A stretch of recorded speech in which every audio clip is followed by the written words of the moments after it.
Good afternoon, students.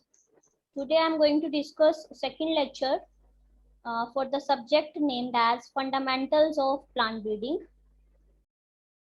As I have already told you, the subject code for your subject is BSAG 30219.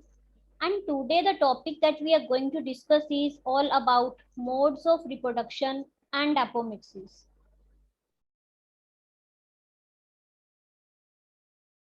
So, two types of modes of reproduction we will discuss. Very first is asexual one and another one is sexual. But before I actually comes to what kinds of reproductions actually exist, I will make you familiar with what actually is meant by the reproduction. So reproduction is what?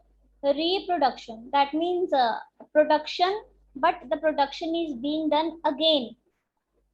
Again, if production is being done, that means something is already available, and from this already available organism, new organisms are being synthesized or are being produced.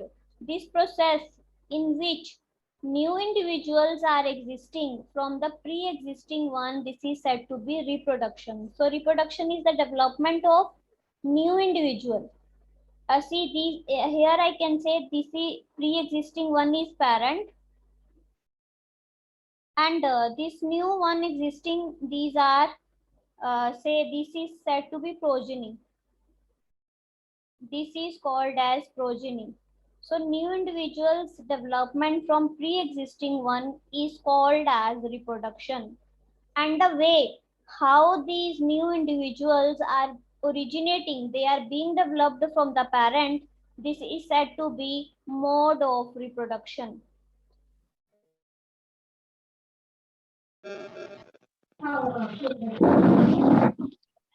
In what way reproduction is actually taking place? It actually determines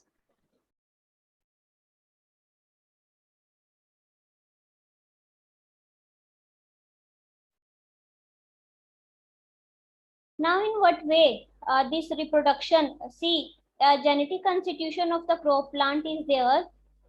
This reproduction is actually forming the basis of reproduction, and this reproduction forms the basis.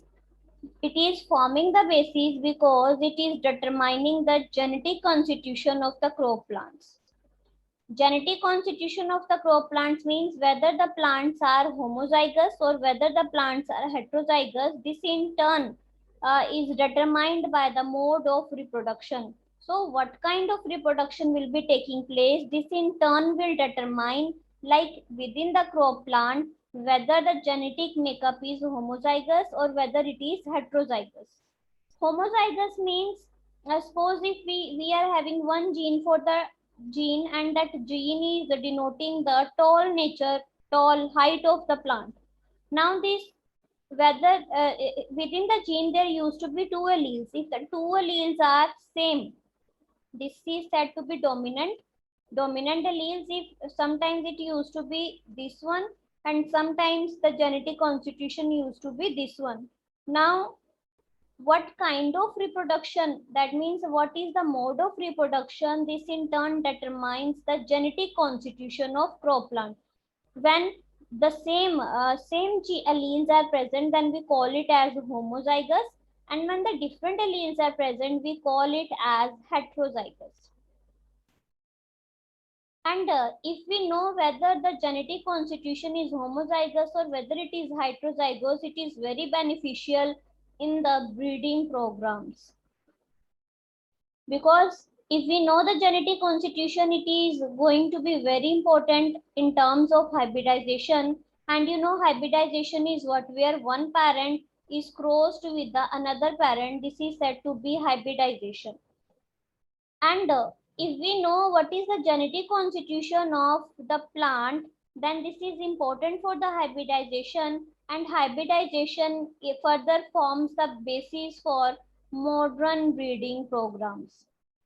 This is the basis, what is meant by the reproduction, what is actually the mode of reproduction, what is the role of mode of reproduction in terms of plant breeding. Now basically Modes of reproduction, if we talk for, then it is basically taking place in two ways. Very first is asexual and another is sexual reproduction. So there are two modes of reproduction. Your topic is very first is modes of reproduction. So there are basically two modes of reproduction. Very first is asexual and the second one is sexual. Now we will discuss one by one the modes of reproduction.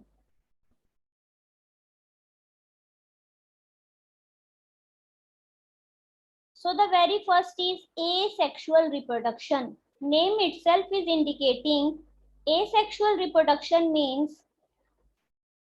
a and sexual. A means absent, and when we say sexual, there is the presence. But first we will discuss asexual reproduction. See, when two parents are going to fuse, the one parent used to be male and another parent used to be female. But this cross means fusion among male and female gametes is taking place. But when we say asexual, there is no fusion of male and female parent. Instead of having two parents, there used to be only one parent, and that one single parent is existing as a male and it is acting as a female. So it is not involving the fusion of male and female gametes. But the very next question that must be coming into your mind, if there is no fusion among the male and female plants or male and female gametes, then how there is being the production of new plant? Because in the asexual, there is no fusion among male and female gametes. So in case of asexual reproduction, plants are developing through vegetative parts, and secondly plant is developing from embryo. When we say vegetative part, that is any part of the plant. It can be stem, it can be root, any plant. So these are the vegetative parts, right? When plant is developing from the vegetative part, it is said to be vegetative reproduction. And when it is developing from the embryo, now again that next question that comes into your mind is, what embryo is the result of fusion among male and female gametes. But here embryo has development has taken place, but it is without the fusion, that is without the fertilization. So in both the cases, fertilization, fusion is no more taking place. So this is the reason it comes under the category that is asexual reproduction. So in vegetative parts, plant development is taking from any vegetative part, that can be stem, root, anything.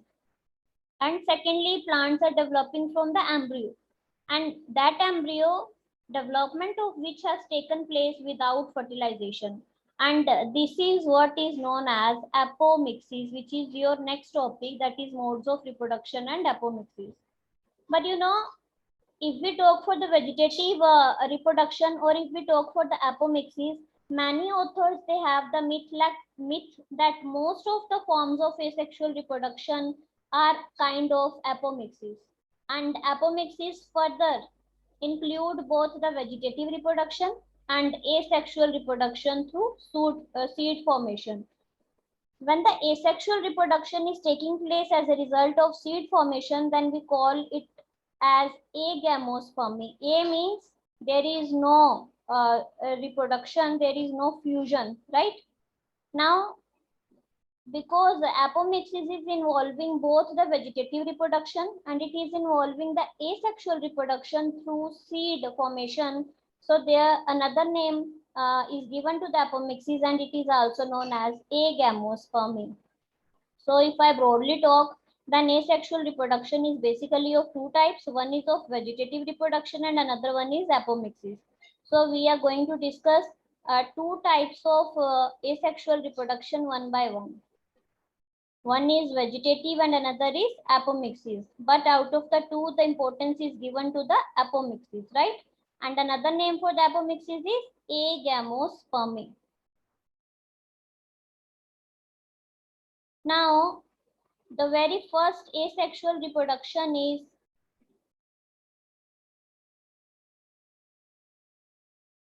asexual reproduction within the asexual reproduction, very first is vegetative reproduction we are going to discuss. Vegetative reproduction, as I already told, new plant is developing, but it is no more involving the fusion of male and female parent. If it is not involving the fusion of male and female parent, then in that case, plant is developing from the any portion of parent plant itself.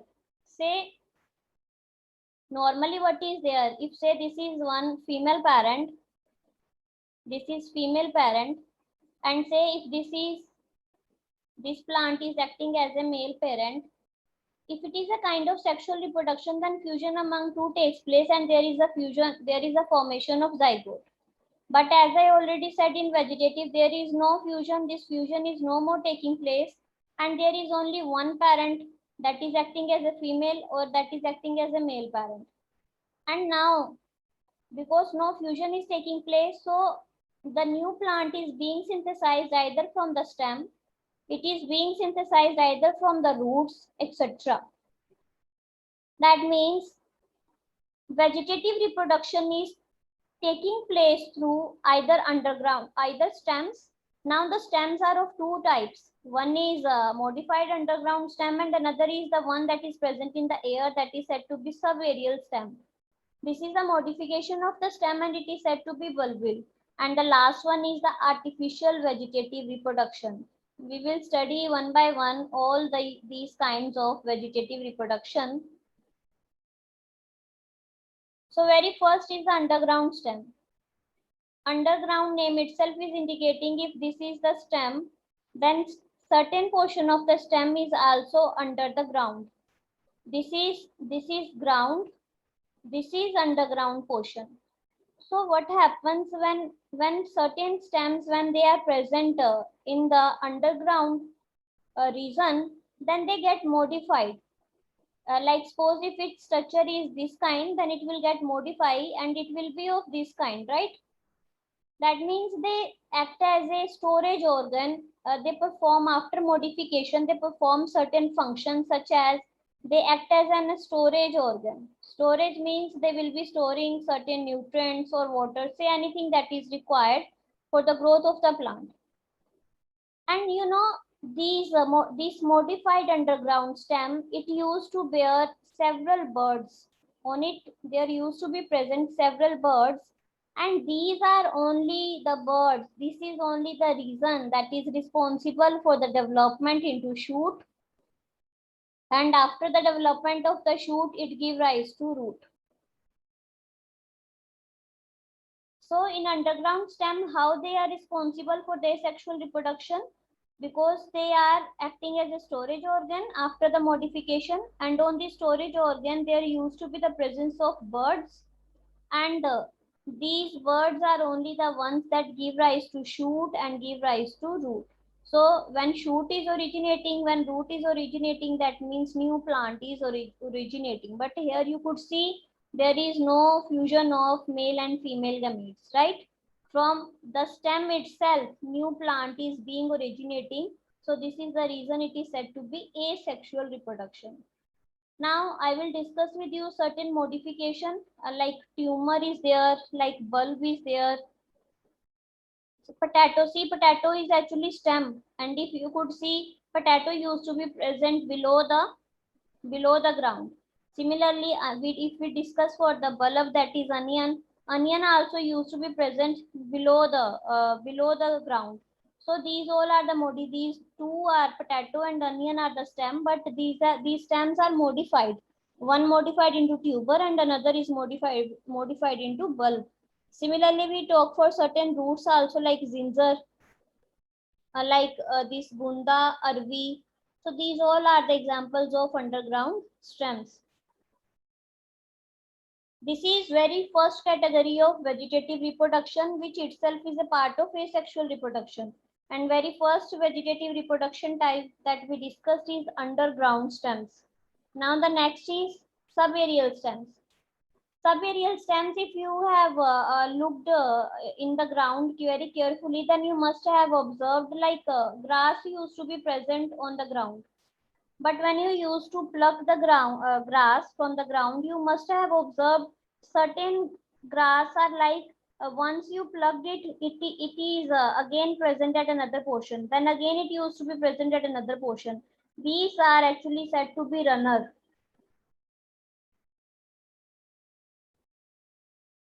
Because this is present above the ground, that means on the upper portion of the ground, but these are not very tall, so this is the reason it is said to be subaerial stems. So these modification includes runner, stolen, sucker, etc. And uses are like it is used for the propagation of mint, date palm, etc.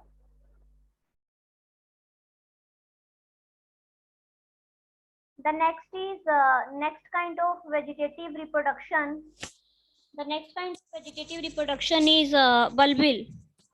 Bulbil is these are the modified flowers, right? Bulbils are nothing but these are the modified flowers.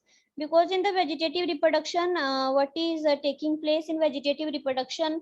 All we are talking about modifications. So in case of vegetative reproduction, we are talking about another modification that is said to be bulbil. And what are bulbils? Bulbils are the flowers. Which kind of flowers? Modified flowers. And these modified flowers are later on developing into plants, but in these flowers there is no formation of seed. That means it is not involving the fertilization, and if there is no fertilization there won't be any presence of seed. When we talk for the flower, suppose this is the flower, then in the flower the lower inflorescence, that means the portion or the part of the flower that is present below the flower, lower one portion, this inflorescence is actually responsible for the development into bulbils. Inflorescence, you must be thinking what is inflorescence. Inflorescence is actually the arrangement of sepals, then say petals onto the flower. In what manner sepals, petals, they are arranged onto the flower, we call it as inflorescence.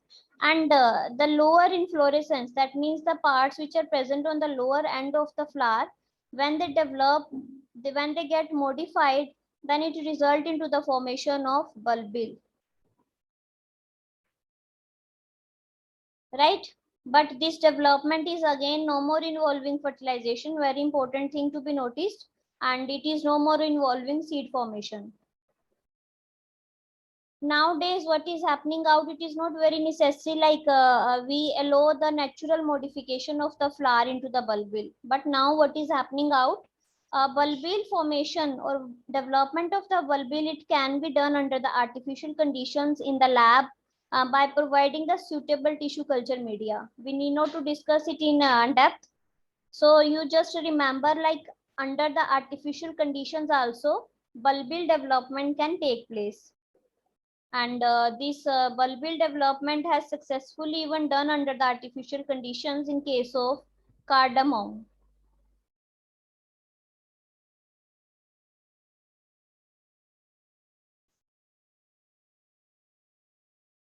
Now the last part of the asexual reproduction is artificial vegetative reproduction.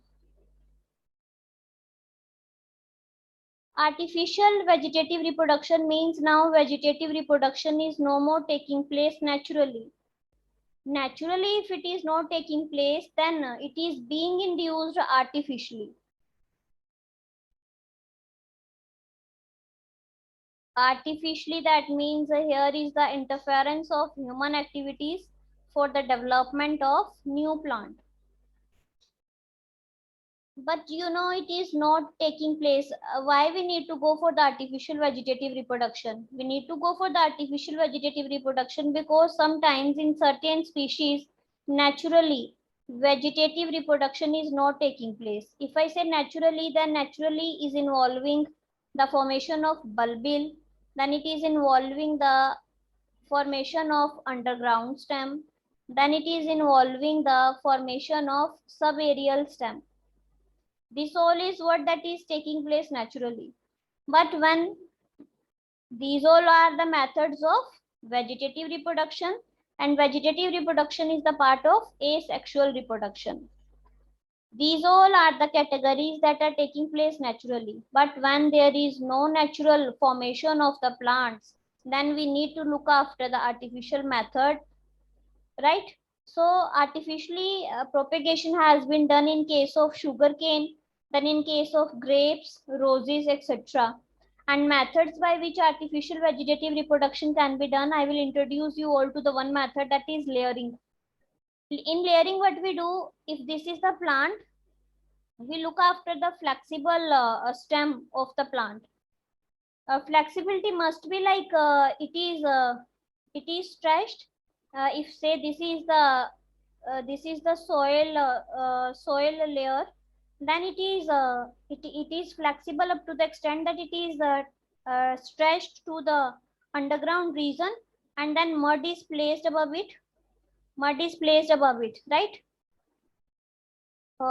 Again I will draw it. So this is the plant, this is the stem, but what we have done, we have stretched this stem to the underground region or underground region. Say in this way we stretched it. This is the soil level, and we have covered this portion. From here we picked and we covered this portion with the soil, right? What you will observe after the few days, there will be the formation of roots, and there will be the formation of new shoots. So this is the artificial one method, that is said to be layering, where it is layered, right? Similarly, budding is there, grafting is there, guti is there, and these techniques are also available because when we are going for the providing when we talk for provision of for the supplement of say artificial conditions, then we can also look after the tissue culture. So this is these all are the four methods that we have discussed under the vegetative. The very first is vegetative reproduction is the one where the development is taking place from a portion of the body of parent plant itself, and these are the four methods, and we have discussed one by one all the methods. Very first is underground stem, second is subaerial stem, third is bulbil, and the last one is artificial vegetative reproduction. With this we complete first mode of reproduction, that is vegetative reproduction. But we are not to end with the vegetative reproduction without knowing its significance and disadvantage. Significance is very clear. It is giving unique possibilities in breeding. I hope you are familiar with the breeding, because your subject name is fundamentals of breeding, and in the very first lecture I told you breeding is all about the development of new characters within the plant. Through breeding, what we are going for? We are going for the development of new characters in the plant. So this is breeding. When we talk for the asexual reproduction, it gives the unique possibilities in breeding. How it gives the unique possibilities in breeding? Whatever new plant is developed, because we have added new characteristics in the plant, and as a result, this new plant is developed, right? This new plant can directly be used as a variety. And if desirable, they can be further multiplied, and after multiplication also, the new multiplied plant can also be used as a directly, it can be used as a variety. Otherwise, whenever any new thing is developed, we cannot go for the its direct use as a variety. We need to consult with scientists, and we need to look after whether it is a good variety or not. If we find it as a good variety, then only we use it as a new variety. But here we can directly utilize this as a new variety. But there is disadvantage of vegetative reproduction, because there is no fusion among male and female gametes. So whenever there occurs the fusion, this is the normal process that everyone is familiar with.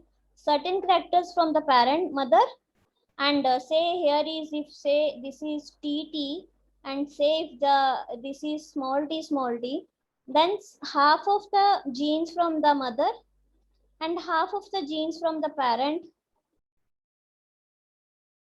they combine together, right? So there is transfer of the genes from both the parents. But in the plant, we have only one parent, either TT or either we have small t. So the same genetic constitution is going to be forward in the new individuals. So here, this the very drawback of the vegetative reproduction is like it does not allow the transfer of genes from one variety to another, because we are working on one variety. So whatever the genetic constitution is going to be present in that particular variety, that is only going to be transferred from one generation to another generation, and there are going to be no chances of the development of new genes. So this is one of the major drawback of vegetative reproduction. So with this slide, we have completed our first part of asexual reproduction, that is vegetative reproduction. Now we will move to the next one, that is asexual reproduction, another mode of reproduction, and that is apomixis. Apomixis is the one where there is the formation of seed, but here also, because it is asexual, so embryo development is taking place without fertilization, because there is no transfer of the genes from one parent to another, since we are having only single parent. So whatever new individuals are going to be synthesized, they are going to resemble their parents in terms of genetic content. Now, the species in which apomixis is taking place, we call those species as apomictic species. You know, in apomictic species, it is not like sexual reproduction is not present. It used to be present, but it is not allowed to be visible. That means it is suppressed. Either it is suppressed or either it is absent. So in apomictic species, sexual reproduction is either suppressed or either it is absent. Now, when we say sexual reproduction is taking place, then apomixis is said to be facultative apomixis. And when we say sexual reproduction is absent, then it is said to be obligate apomixis. Now, if sexual reproduction is taking place, sexual reproduction means we have this parent and we have this parent, and both have transferred their one gene, and we had this one parent, right? This is said to be diploid. That we are discussing another two types, that is non-recurrent and recurrent. When we have the embryo arisal from haploid cell, that means from the single cell, this is haploid, then we call it as a non-recurrent.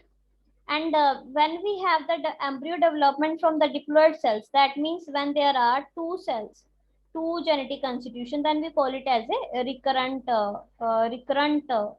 apomixis, right? Now there is further the classification of the apomixis, and apomixis is altogether divided into two categories only. One is adventive and another is gametophytic. This gametophytic is further of two types. Very first is apospory and the next one is diplospory.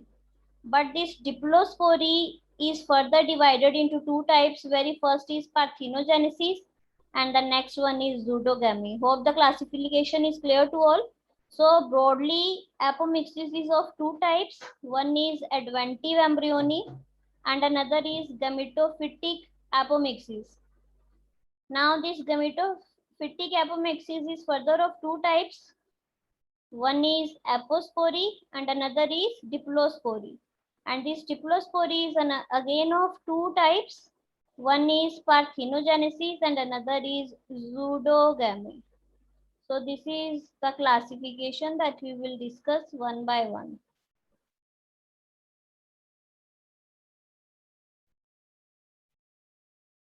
Very first is the adventive embryony. Adventive embryony means Here the embryo is going to be developed, but the embryo is developing directly from the vegetative cell of the ovule. Before I actually discuss with you the adventive embryony, let's discuss the what is embryo sac. This used to be embryo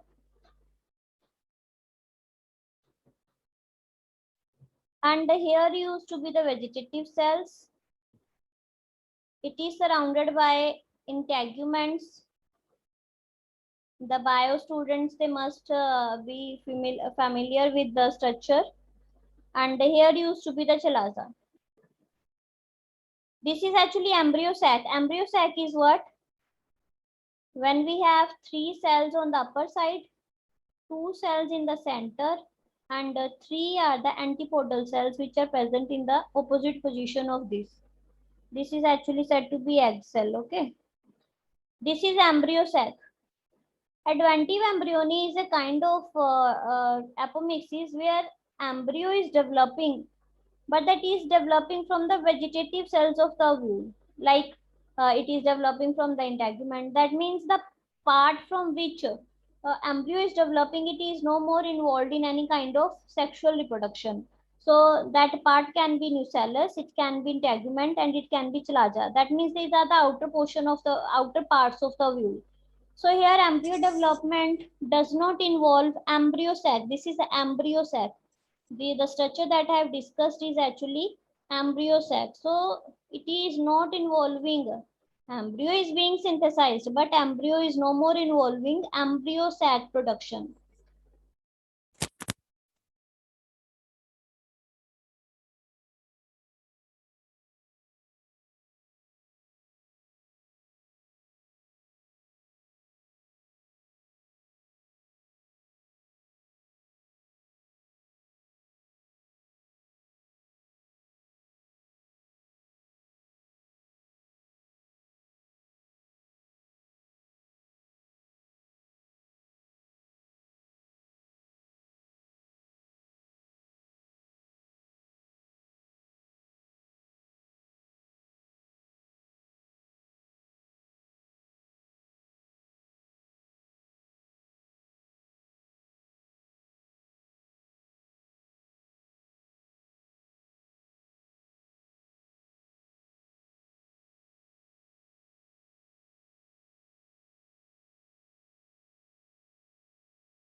If the development is taking place from, if the development is taking place from these if the development is taking place from these vegetative cells like integuments, then it is said to be adventive embryony. And when it is taking place from any cell of the embryo sac, then it is said to be gametophytic apomixis. Now this gametophytic apomixis is further of 2 types, apospory and diplospory, as we have discussed first also.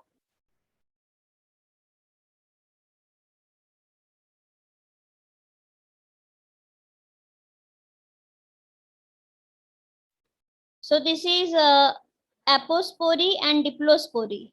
Apospory is within the apospory. See, bacha, there are 2 kinds of cells. One I discussed vegetative cells, and another I have discussed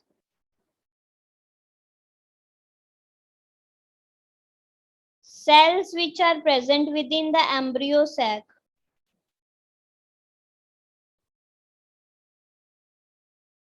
This is embryo sac, which is altogether consisting of 8 cells, 3 on the upper part, 3 on the lower part and 2 in the center.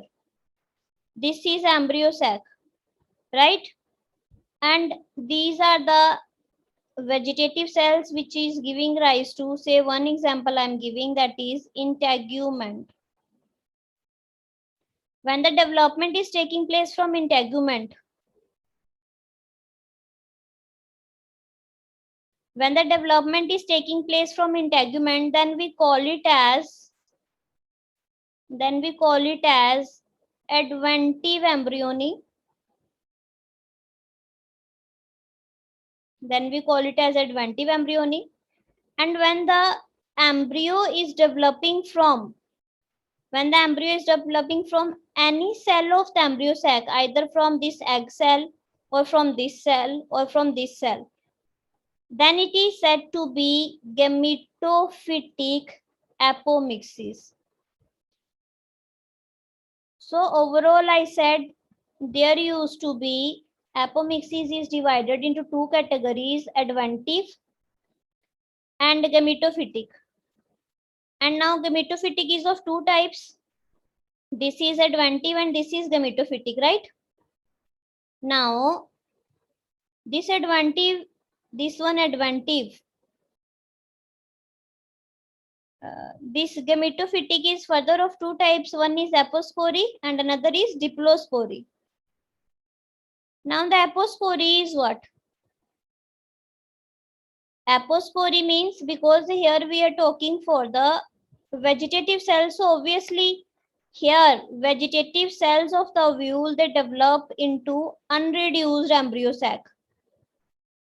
And in diplospory, embryo sac is produced from megaspore. And this diplospory is further of two types, parthenogenesis and pseudogamy. Parthenogenesis means there is no pollination taking place. And pseudogamy means here fertilization is not taking place because it is a kind of asexual reproduction, but here pollination is necessary. The difference among two is on the basis of pollination. If pollination is not taking place, then it is parthenogenesis. If pollination is taking place, then it is pseudogamy, right? This pseudogamy is further of two types. One is gonial and another is somatic. Gonial means it is developing from egg cell, and here the embryo is developing from the cell other than the embryo sac.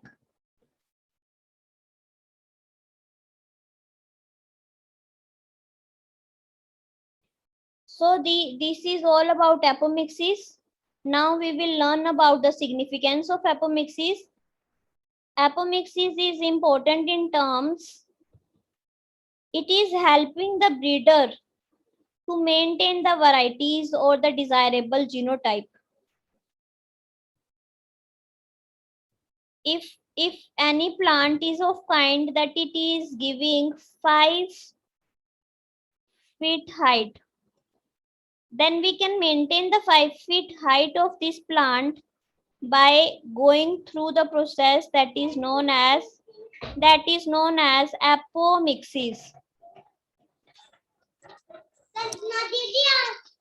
This is known as apomixis. And second is, this can be further multiplied, and like this one significance is apomixis can be maintained. That means this 5 feet plant can be maintained. And second is, after maintenance, its number of copies can also be increased. That means from one plant we can generate 2 plants, from 2 we can generate 4 plants, and so on. So this is the significance of apomixis. That means it is allowing the breeder to maintain the variety or the desirable genotype. And once the desirable genotype is maintained, it can be further multiplied. Suppose we had only 1 copy of it. If it is multiplied, as a result, we had 4 copies, just giving a fake example. Now these 4 copies can be maintained. These can be further maintained through apomictic reproduction. And in this way, we are not going to extend the variety, it is all the time going to remain available with us. That means it is going to keep the genotype of the variety intact. Okay, so this is all about asexual reproduction, in which asexual reproduction, in which we discussed vegetative reproduction, and in the vegetative reproduction we discussed four varieties. Then we discussed apomixis, and in apomixis we broadly discussed two kinds, and among the two kinds we had further classification, and this again we have the further classification. We ended up vegetative reproduction with significance, and here also we discussed its significance, right? With this we have completed asexual reproduction. Now next is sexual reproduction. Sexual means the one that is involving the fusion of male and female gametes. This is said to be sexual reproduction. In sexual reproduction, if we are fusing the male and female gametes, then the next question that must come into your mind is, where are these male and female gametes actually being synthesized? So these male and female gametes are normally being synthesized in the special structure which is said to be flower. And within the flower, first of all, we will discuss about the detailed structure of the flower. Then we will discuss the process that is taking place in the flower, that is about sporogenesis. Then we will discuss what is gametogenesis, and at the end, here is the fusion of male and female gametes, that is fertilization is taking place. So sexual reproduction is going to be completed into four phases. Very first is the flower, then sporogenesis, then gametogenesis, and the end we are going to discuss the fertilization. Coming to the very first part, flower.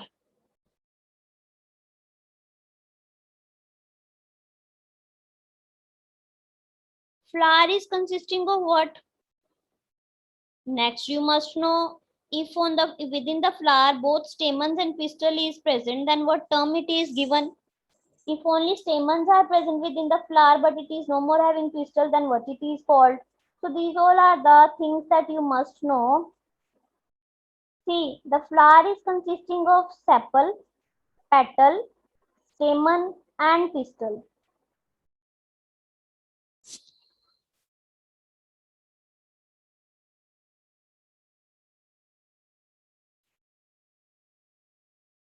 See, this is flower, right? In the flower, the colored ones, we used to have four portion.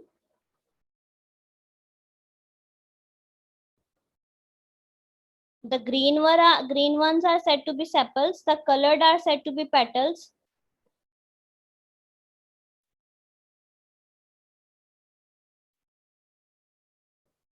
The one that outer whorl is said to be sepal. Within the sepal, there are another colored portion that is called as petal. And here we have stamens.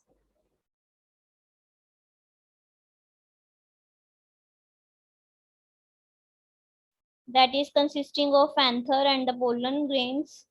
And then we have pistil, female part.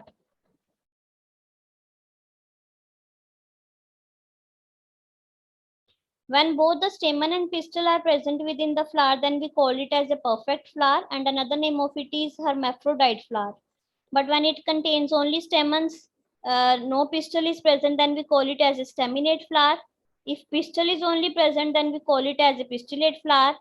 If both staminate and pistillate are present on the same flower, then we call it as a monoecious. Examples are maize, castor, coconut. And when both the parts are existing on the different flower, then we call it as a dioecious, and the examples are papaya, date palm, etc.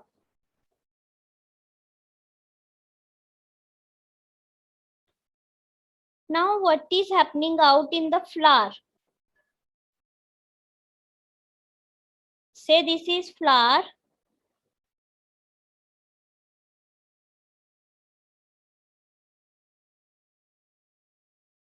This is flower. In flower we have one thing, stamen.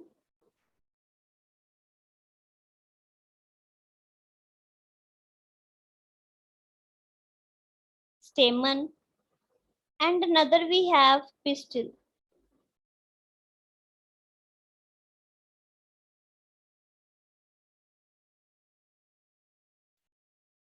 This is stamen, and another we have pistil.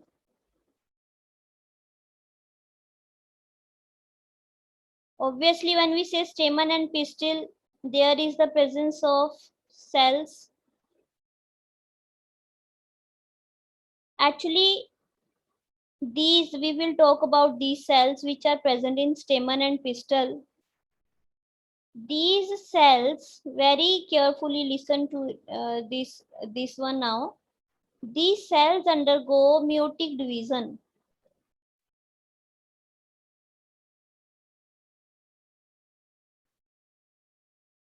These cells undergoes meiotic division. You know, there used to be two types of divisions. One is meiotic and another is mitosis. But here the cells are undergoing meiotic division. What kind of cells? The cells which are present in stamen and pistil. These cells are undergoing the meiotic division, and after the meiotic division, they give rise to spores.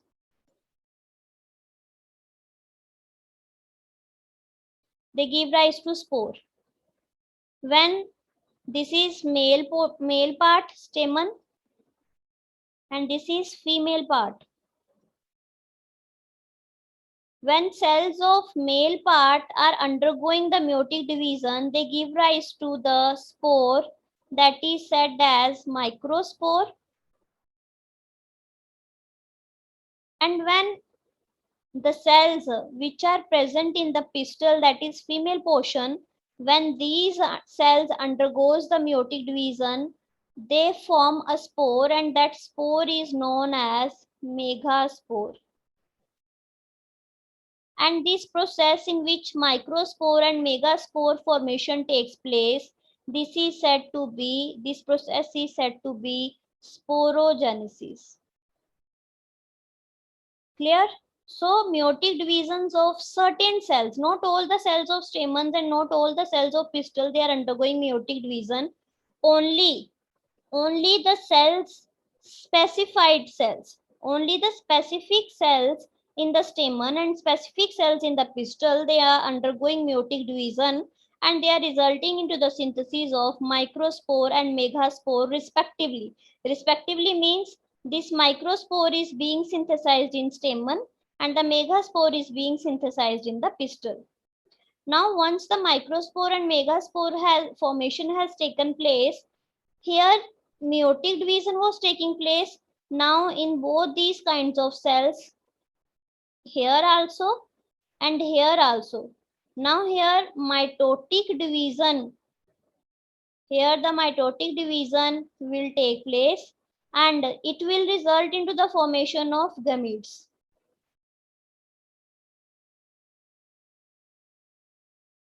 Gametes. Two types of gametes will be synthesized. If from microspore, male gametes will be synthesized, and from the mega, female gametes will be synthesized. So these male and female gametes are only the ones which, when going to fuse together, is going to result into the sexual reproduction. And this process, formation of the spores, which is either microspore or megaspore, it was called as microsporogenesis, and now the formation of gametes is said to be gametogenesis. So I hope it is clear like how male and female gametes are synthesized. So this is the process how male and female gametes are synthesized within the flower. This is all about flower. Next, we will discuss the next process, that is sporogenesis, which I have already told you. Sporogenesis is the formation of microspore and megaspore. Microspores are produced in anthers, that is the male part, and megaspores are produced in ovules. And the synthesis of microspore is said to be microsporogenesis, and the synthesis of megaspore is said to be megasporogenesis, as I have already told you. So we will learn more about microsporogenesis and megasporogenesis in depth. First, I will discuss microsporogenesis, and this is This is the male part. This is the anther. This is the stamen, and in the stamen the main part is anther. This one anther. Now I will discuss the structure of the anther. Anther structure used to be like this. That means it used to have 4 pollen sac. One pollen sac. This is second pollen sac. This is third pollen sac. And this is 4 pollen sac. This is the transverse section of the anther. Right? These are the pollen sacs which are present in each corner. This is pollen sac. Kindly listen very carefully. This is pollen sac. And you know, in the pollen sac, any organism is made up of cell. In the pollen sac, there used to be numerous cells. Numerous means the cells in many number. And these cells are called as pollen mother cells. Pollen mother cells. And these are abbreviated as P for pollen, M for mother, and C for cell. And S is the number of cells. Right? So we are talking about microsporogenesis. And I told you in microsporogenesis is taking place in anther. Then I told you the structure transfer section of the anther.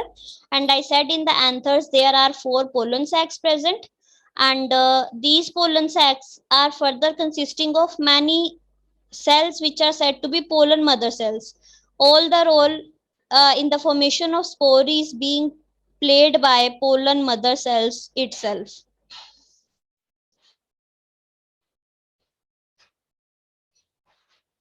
Now, these pollen mother cells, these pollen cells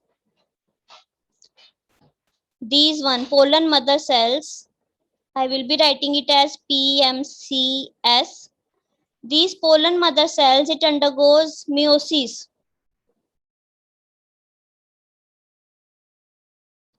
It undergoes meiosis.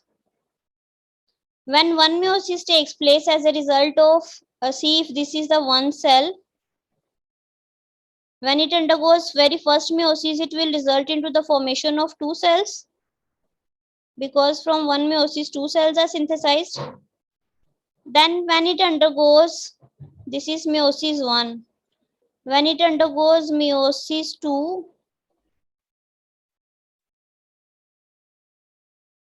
then from the 2 cells, there is going to be the production of 4 cells.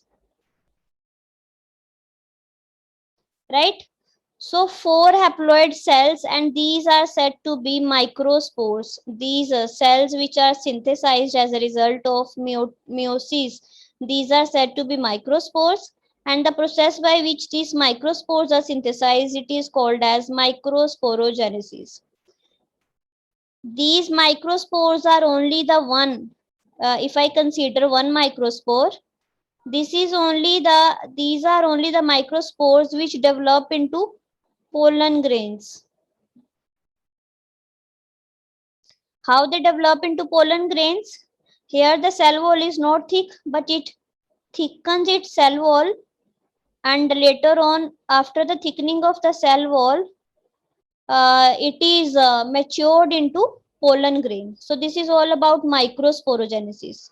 Now I will discuss megasporogenesis.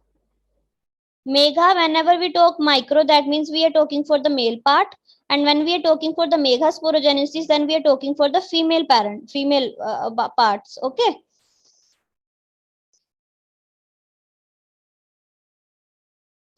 Here, when we talk for the female portion, then this used to be the female portion. This is style. This is stigma. This is stigma, this is style, and this is ovule. We will talk only for this portion, that is ovule. this one portion. Within the ovule, there used to be the, this is this is present inside the ovary. Ovule is present inside the ovary. Like pollen, embryo sac was consisting of many cells. This ovule is also consisting of many cells, and those cells, here we called it as pollen mother cells. Here we will be calling it as megaspore mother cell. Now, as it undergone two meiotic division, this megaspore will also undergo two meiotic division, and as a result, again we are going to have four haploid cells which are known as megaspore. Don't forget, when we talk for the female part, we will be calling it as mega, and when we will be talking for male part, then we will be talking it as micro. Now these out of four haploid cells which are synthesized, four degenerate. That means they become extinct and only one remains functional, and with this completes the process that is said to be megasporogenesis.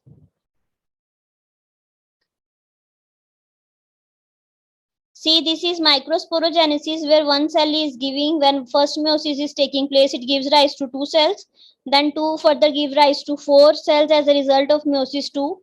And here the cell wall is not thickening, then each microspore gets converted into pollen grain by thickening its cell wall. This yellow one is representing the thickening motapa of the cell wall. And here is the megasporogenesis, where we have megaspore, and in this here we have megaspore mother cell. Then each megaspore mother cells first undergoes first meiotic division. As a result, we have two cells. Then it is undergoing second meiotic division. Then we have four cells. Out of these four, these three are degenerated. That means they are not functional ones. Only one remains as a functional one. Okay. Now see what we have discussed till now. We have discussed all about flower. We have discussed about flower. We have discussed sporogenesis. Now we are going to discuss gametogenesis, right?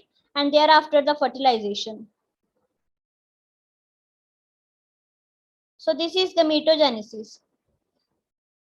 Now on the one hand, we have microspore. Now on the one hand, we have microspore. And we have four microspores, okay? And on the other hand, we have megaspore. And we had only one megaspore. From this microspore is going to give rise to male gamete.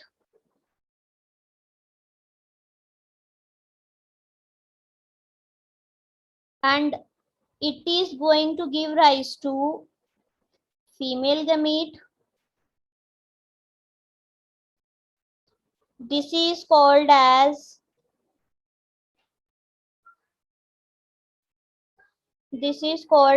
microgametogenesis.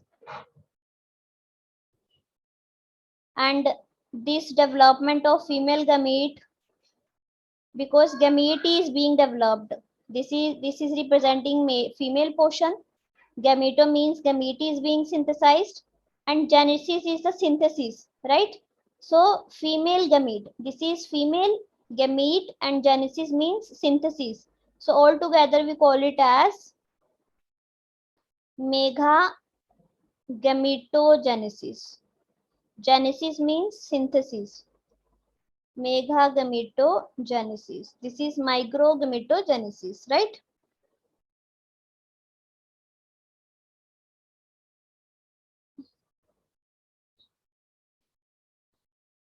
So here is all about microgametogenesis. That means here is going to be the production of male gametes. That means sperms. And here is going to be the production of female gametes, right? Now I ended up the microsporogenesis. I said four microspores are synthesized. and each microspore develops into pollen grain. Each is developing into pollen grain. Now, when this pollen grain mature, now it will also develop further. When it will mature, it will undergo mitotic division. In mitotic division, one cell itself divides into two cells. In meiosis, 4 cells were being synthesized, but here only 2 cells will be synthesized, right? Carefully note, it is, I'm talking about mitotic division. So in the microgametogenesis, mitosis is taking place, whereas in terms of sporogenesis, meiosis was taking place. So this is mitotic division, and as a result of mitotic divisions, 2 cells are synthesized. Very first is said to be generative, and another is said to be vegetative. When pollen grain mature, it releases the, actually this is the binucleate stage. That means when one cell is divided into 2 cells, I will be showing it this way. When one cell is dividing into 2 cells, this is said to be binucleate stage, because one nucleus has divided into 2 nucleus. So it is said to be binucleate stage. And you know, this is only the particular stage when pollen grains are released from the pollen. This used to be the pollen, no? And in the pollen used to be the presence, in the pollen grain used to be the presence of many pollen grains. And these pollen grains get released at this binucleate stage. I will continue with gametogenesis further. Till now, in microsporogenesis, four microspores were being synthesized. Out of the 4 microspores, one each developed into the pollen grain. Each developed into pollen grain, and when it matured, it underwent mitosis and 2 cells synthesized. This is the binucleate stage when pollen grains are actually released from the cells.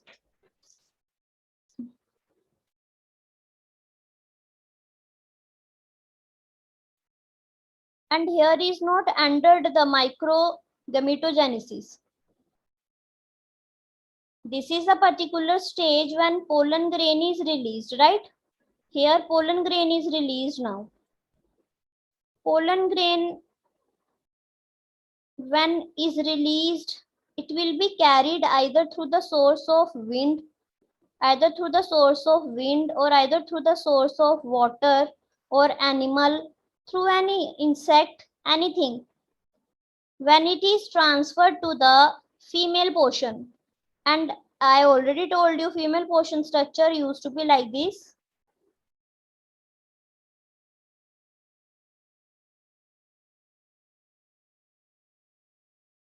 This is stigma.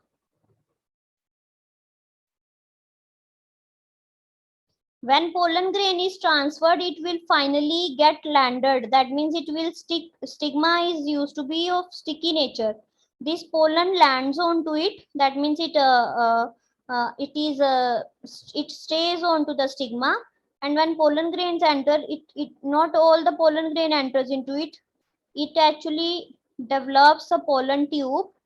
This is pollen tube, and through the pollen tube, it penetrates into the stigma, and then pollen grain then grows through the style, and finally it enters into the ovule. Here used to be the third part of the female, that is ovule. What happens? Pollen grain is released here. Here is released the pollen grain. Pollen grain lands here, but it cannot enter into it. So it develops tube. That tubes actually penetrates through the style. This is another portion, that is style. And this is the third portion, that is ovule.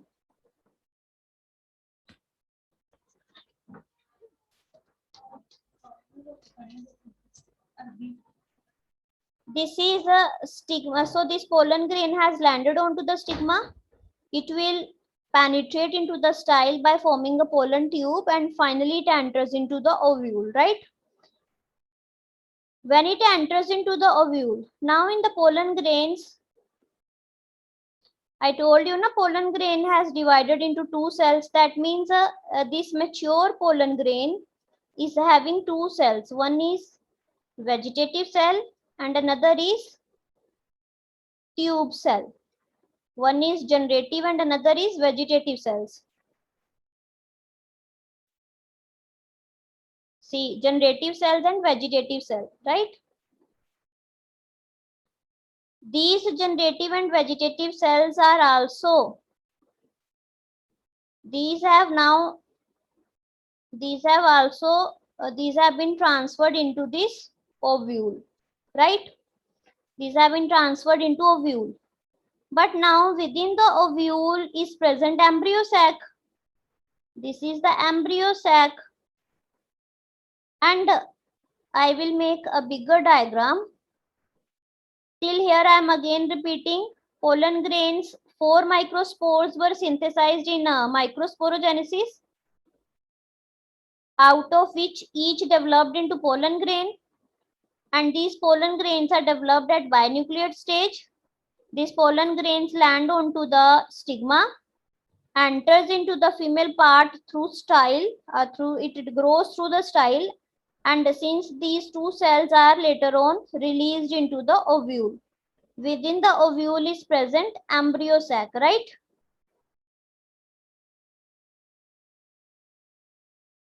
Now what happens? We have this structure. I will be making it bigger so that it is more clear to you all.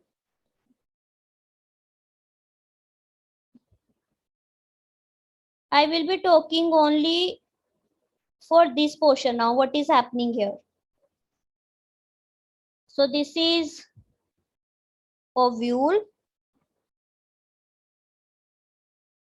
Within the ovule, we have embryo sac. And if you remember, I told you in the embryo sac, we have 3 cells on the upper portion. 3 cells are present in the opposite direction and 2 are present here. Now pollen grains have entered, and in pollen grains when were maturing, 2 cells were synthesized. One is vegetative cells and another is generative cell, right?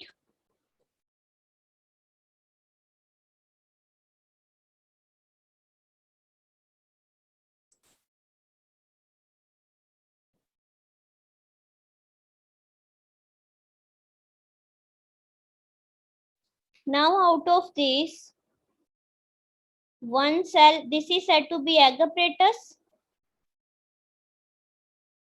This is called as egg apparatus. This is nucleus. All together 8 cells are there. 1, 2, 3, 4, 5, 6, 7, 8. And these are called as antipodal cells. Antipodal cells. Now, what happens? One fuses with this egg cell.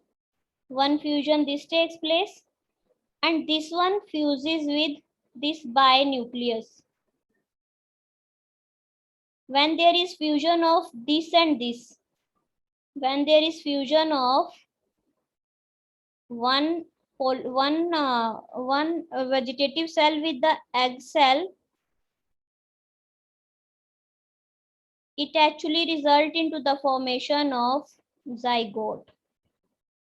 And this zygote is only the one that develops into embryo.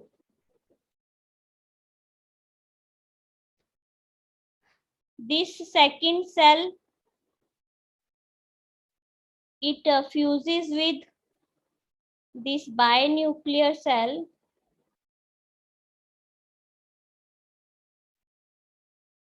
because these are already 2 in number. This is 1, then it is said to be it result into the formation of triploid, and this is called as, this is result into formation of triploid, and this is said to be triple fusion. This is said to be triple fusion, right? So this is what this is all how this process is taking place. So this is microgametogenesis, where male gametes called as sperms, they are maturing. After maturation, they undergo mitotic division, and they are producing, one is generative cell, and another is vegetative cell, that is also known as tube nucleus. Then what happens further? These pollen grains which are released, they land onto the stigma. Their pollen germinate, forms this pollen tube, and finally it enters into it enters into the ovule through it. Here used to be presence of small pore. Through this small pore, it enters here, and both the cells which are present in the pollen grains, they are discharged into the ovule. Now, when they are discharged, generative nucleus, two nucleus were synthesized here. No, one is generative and vegetative. One generative undergoes mitotic division, and here this one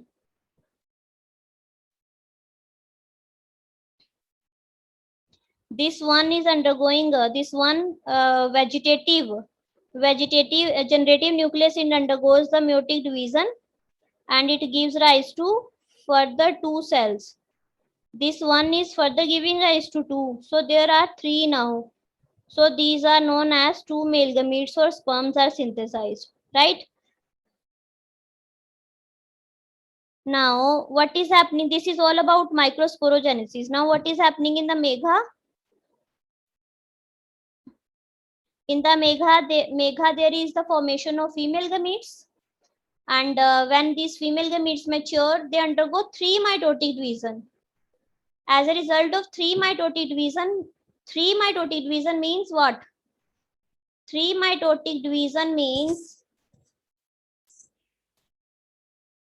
three mitotic divisions means one is giving rise to two is giving rise to 4, and 4 is giving rise to 8.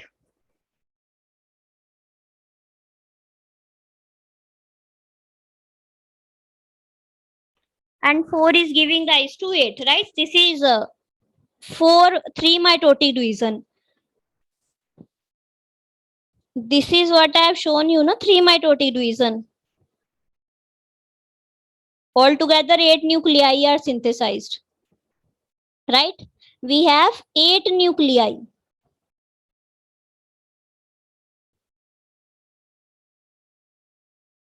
Three moves to, this is 8 nuclei, 3 moves to one pole, in which the central one is said to be egg, and these side ones are called as synergid. 3 moves to the position opposite to this pole, because these are in the position opposite to this pole, so it is said to be antipodal cells. And in the center, there are 2 polar nuclei. In this way, megaspore matures and develops into embryo sac. And the development of embryo sac is known as megagametogenesis. It contains 1 egg cells, 2 synergid, 3 antipodal cells, and 1 diploid secondary nucleus, right? So this is all about gametogenesis, and I have told you micro and megagametogenesis, right? Now gamete synthesis has taken place, so at the end we are going to discuss about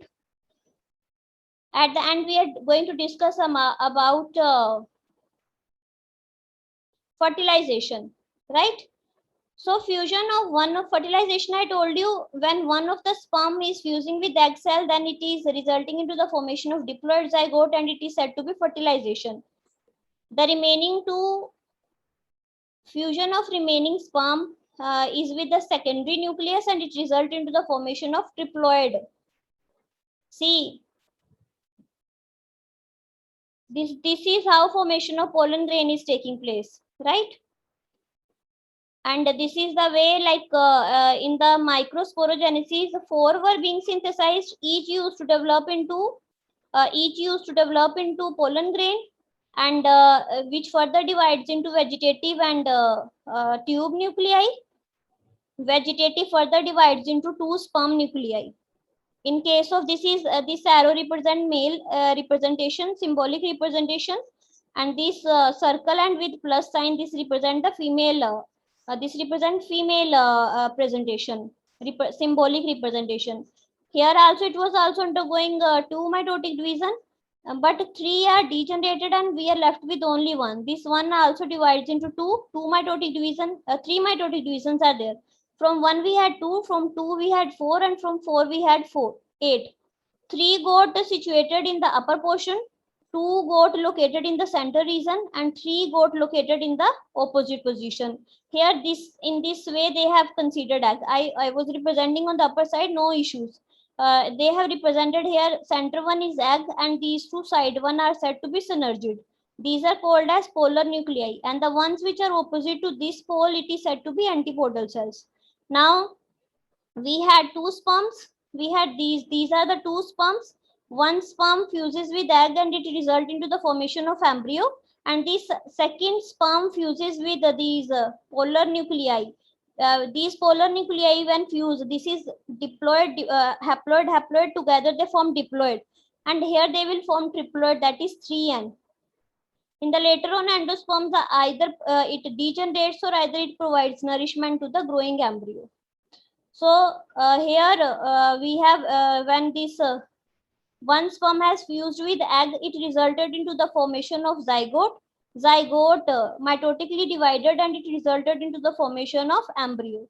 On the other hand, endosperm underwent the repeated mitotic division and it produced the endosperm that is utilized for the nourishment. Okay. So here is a function of the sexual reproduction. Function is like it is endosperm provides nutrition to the developing embryo, or it can be absorbed completely as in case of legumes, or it forms a major portion of the seed. What are the significances of sexual reproduction? New genes are combining here, and as a result a new hybrid plant is being developed. Then recombination produces large number of genotype, and there are also the chances of variations. So this is all the sum up of say sexual reproduction. This is stamen. Stamen is having two parts. One is anther and filament. This anther is transverse. This is the transverse section of the anther where we had 4 pollen sac. In each pollen sac we have pollen mother cells. Pollen mother cells underwent 2 mitotic division and it formed 4 microspore. This process is said to be microsporogenesis. In each microspore developed into pollen grain, right? And in pollen grain, we had 2 pollen grain, the cell divided and it resulted into the formation of one vegetative and another tube nucleus. Then the vegetative formed 2 sperm cells. With this we completed with the microsporogenesis, and here we completed with microgametogenesis. Now this is the female portion. This is a stigma. This is called as pistil. This is stigma, this is style, and this is the ovule part, right? Now pollen grain when landed here, it grown through the style by forming the pollen tube, and these sperm vegetative cells which further divided into 2 sperm cells, they also entered into the ovule. Then fusion took place. When one fusion is with the egg and another fusion is with the diploid nuclei. Diploid nuclei fusion resulted into the formation of triploid nucleus, and here we resulted with the zygote that later on developed into the embryo. So this is how we discussed within the sexual reproduction all about the flower. Then we discussed about microsporogenesis, megasporogenesis, and finally fertilization. So here you can see there is the fusion of male and female gametes for the production of zygote, which is later on developing into embryo. So this is all about your today's lecture. And here we completed the modes of reproduction and apomixis. If you have any doubt, you can text me, and you can call me also, and you can represent your all the doubts through your CR also. Thank you. This was all from my side.